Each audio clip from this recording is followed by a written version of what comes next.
Money နဲ့ပတ်သက်တဲ့ phrasal verb တွေလေ့လာကြည့်အောင် Number 1 splash out splash out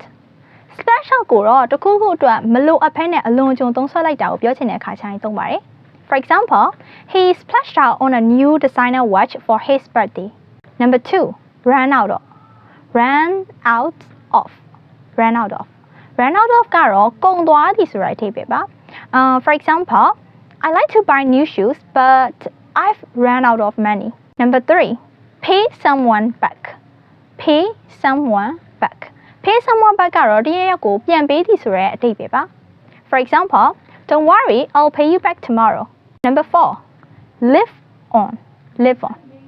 live on ကိုတော့ကိုယ့်စီမှာရှိတဲ့ငွေရေးကြေးရေးmaybe ငွေကြေးအနှဲငယ်နဲ့ချိုးချံချွေတာပြီးတော့အဆင်ပြေအောင်နေထိုင်နိုင်တာမျိုးပြောချင်တဲ့အခါကျရင်သုံးပါတယ် For example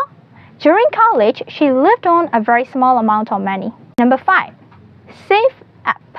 save up save up ကိုတော့တခုခုအတွက်ရည်ရွယ်ပြီးတော့ပတ်စံစုတာကိုပြောချင်တဲ့အခါကျရင်သုံးပါတယ် For example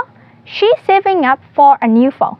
ဒီလိုသုံးလို့ရပါတယ်အားလုံးတော့တွေ့မယ်လို့မျှော်လင့်ပါတယ် See you in the next video bye bye